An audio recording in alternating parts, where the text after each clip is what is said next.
بہلول کا نام تو آپ نے ضرور سنا ہوگا، جنہیں بہلول دانا بھی کہا جاتا ہے۔ آپ پانچویں عباسی خلیفہ ہارون رشید کے دور مارچ 766 عیسوی سے مارچ 809 ہجری میں ایک فلسفر، ولی کامل اور تارک الدنیا درویش کے طور پر پہچانے جاتے تھے۔ ان کا کوئی گھر یا ٹھکانہ نہیں تھا، شہر میں ننگے پاؤں پھرتے اور جس جگہ تک جاتے وہی اپنا ڈیری ڈال دیتے تھے۔ بعض لوگوں نے انہیں مجذوب بھی لکھا ہے، کیونکہ وہ عشق الہی میں گم ارد گرد کے ماحول سے بھی خبر ہوتے تھے۔ بہت کم لوگوں کی طرف التفات کرتے، لیکن جب کبھی عوام الناس کی طرف منہ کرتے تو حکمت و دانائی کی بہت ہی عجیب و غریب باتیں کرتے۔ بہلول دانا کوفہ میں پیدا ہونے والے بہلول کا اصل نام وہب بن عمرو اور تعلق عرب قبیلے بنو امان سے تھا۔ ان کے والد کے امام جعفر صادق کے شاگرد تھے، لیکن کچھ وقت ساتویں امام موسیٰ کاظم کی صحبت میں بھی گزارا۔ بہلول کا شمار بھی امام موسیٰ کاظم کے پیروکاروں میں ہوتا تھا۔ جب خلیفہ ہارون رشید نے امام موسیٰ کاظم کو قید کرنے کے بعد ان کی تابعین کے خلاف کارروائیاں شروع کی تو بہلول کے والد اور کچھ دوسرے لوگوں نے امام سے قید خانے میں ملاقات کر کے آئندہ لائے عمل کے لیے ہدایات مانگی تھے۔ امام علی مقام نے جواب میں صرف ایک لفظ جم لکھ کر اپنے عقیدت مندوں کے حوالے کر دیا تھا۔ ہر شخص نے اس کو اپنے انداز میں معنی نکالا تھا۔ کچھ لوگوں نے اسے جلاوطن سمجھا اور بعض لوگوں نے اس کو جبل یعنی پہاڑ میں رپوشی کا معنی سمجھا، لیکن وہب نے اسے جنون یعنی مجنونیت میں تبدیل کر دیا۔ انہوں نے اپنی شانہ زندگی ترک کی اور پھٹے پرانے کپڑے پہن کر گلیوں میں نکل آئے۔ ہارون رشید سے ان کی ملاقات 188 ہجری میں خلیفہ کے سفر حج کے دوران کوفہ میں ہوئی، جس کا ذکر امام ابن کثیر نے بھی کیا ہے۔ بہلول نے ہارون کو جو نصیحتیں کی تھی ان سے متاثر ہو کر وہ انہیں اپنے ساتھ بغداد لے آیا، اور پھر بہلول کا ٹھکانہ بغداد کی گلیاں ہی رہے۔ بہلول کا مزار بھی بغداد ہی میں ہے، جس کے ایک گوشے کے بارے میں مشہور ہے کہ وہاں سکھ مذہب بانی گرو نانک نے چولہا کاٹا تھا۔ کہتے ہیں کہ ایک دن بہلول دریا دجلہ کے کنارے بیٹھے گیلی ریت کی ڈیریاں بنا رہے تھے، اور ہارون رشید کی چیتی ملکہ زبیدہ اپنی محل کے چیروں کے سے بڑے انہمک کے ساتھ انہیں دیکھ رہی تھی۔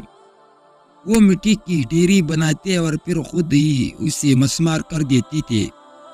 ملکہ جیروکے سے اتر کر اپنی سہیلیوں کی ہمراہ دریا کنارے آ گئی اور پوچھا گیا، کیا کر رہے ہو بہلول؟ بہلول نے ادالیہ بن عزیز سے کہا، جنت کی محل بنا رہا ہوں۔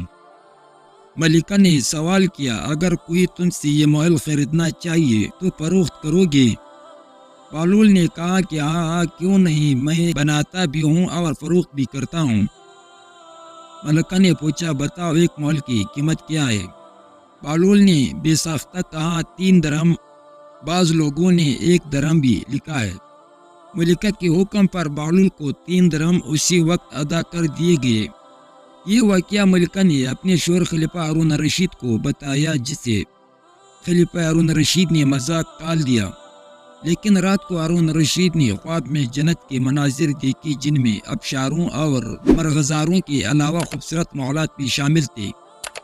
سرخ یاقوت کے ایک محل پر اس نے زبیدہ کا نام بھی لکھا دیکھا۔ ہارون رشید نے سوچا کہ دیکھو تو صحیح، کیونکہ یہ میری بیوی کا گھر ہے۔ وہ محل میں داخل ہونے کے لیے جیسے ہی دروازے پر پہنچا، دربار نے ان سے روک لیا۔ ہارون رشید کہنے لگا، اس پر تو میری بیوی کا نام لکھا ہے، اس لیے مجھے اندر جانا ہے۔ دربار نے کہا، نہیں، یہاں کا دستور الگ ہے، جس کا نام ہوتا ہے صرف اسی کو اندر جانے کی اجازت ہے، لہٰذا آپ کو داخل ہونے کی اجازت نہیں ملتی۔ جب دربار نے ہارون رشید کو پیچھے ہٹایا تو اس کی آنکھ کھل گئی، لیکن بیدار ہونے پر خیال آیا کہ اللہ تعالیٰ نے زبیدہ کے حق میں بہلول کی دعا قبول کر لی ہے۔ چنانچہ وہ ساری رات اسی افسوس میں کروٹی بدلتا رہا۔ اگلی شام وہ بہلول کو تلاش کرتا درکنارے پہنچ گیا۔ بہلول ایک جگہ بیٹھے اسی طرح مکان بنا رہے تھے۔ ہارون رشید نے پوچھا کیا کر رہے؟ بہلول نے کہا جنت کے محل بنا رہا ہوں۔ ہارون رشید نے پوچھا کہ اس کو بیچو گے؟ تو بہلول نے کہا کہ ہاں کیوں نہیں، میں بناتا بھی ہوں اور فروخت بھی کرتا ہوں۔ ہارون رشید نے سوال کیا کہ بتاؤ ایک محل کی قیمت کیا ہے؟ تو بہلول نے جواب دیا تیری پوری سلطنت۔ ہارون رشید نے کہا اتنی قیمت تو میں نہیں دے سکتا، کل تو آپ 3 درہم کے بدلے میں دے رہے تھے اور آج پوری سلطنت مانگ رہے ہو۔ بہلول دانا نے کہا کہ خلیفہ کل بند معمولت تھا اور آج تم محل دے کر آئے ہو۔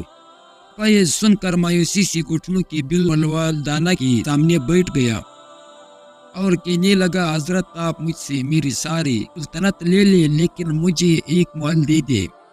جب بہلول دانا نے خلیفہ کی عاجزی دیکھی تو کہا کہ میں تمہارے اس سلطنت کا کیا کروں گا؟ اس دنیا کی محبت تو بہت سے گناہوں کی جڑ ہے، جاؤ اپنی سلطنت اپنے پاس رکھو، میں اس محل کو بھی تمہارے لیے 3 درہم میں فروخت کرتا ہوں۔ تو بزرگ سیدنا سری تقتی فرماتے ہیں کہ ایک بار مجھے قبرستان جانا ہوا، وہاں میں نے بہلول دانا کو دیکھا کہ ایک قبر کے قریب بیٹھی مٹی میں لوٹ پوٹ ہو رہے تھے۔ میں نے پوچھا آپ یہاں کیوں بیٹھے ہیں؟ جواب ملا میں ایسی قوم کے پاس ہوں جو مجھے اذیت نہیں دیتی اور اگر میں غائب ہو جاؤں تو میری غیبت میں نہیں کرتی۔ ایک دن بہلول دانا بازار میں بیٹھے تھے کہ کسی شخص نے پوچھا بہلول کیا کر رہے ہو؟ تو بہلول نے کہا کہ بندوں کی اللہ تعالیٰ سے صلح کروا رہا ہوں۔ اس شخص نے کہا کہ پھر کیا بنا؟ بہلول نے کہا کہ اللہ تو مان رہا ہے لیکن بندے نہیں مان رہے۔ کچھ عرصے بعد اسی شخص کا ایک قبرستان کے پاس سے گزرنا ہوا تو دیکھا کہ بہلول قبرستان میں بیٹھے ہیں۔ قریب جا کر پوچھا کہ بہلول ادھر کیا کر رہے ہو؟ بہلول نے کہا بندوں کی اللہ سے صلح کروا رہا ہوں۔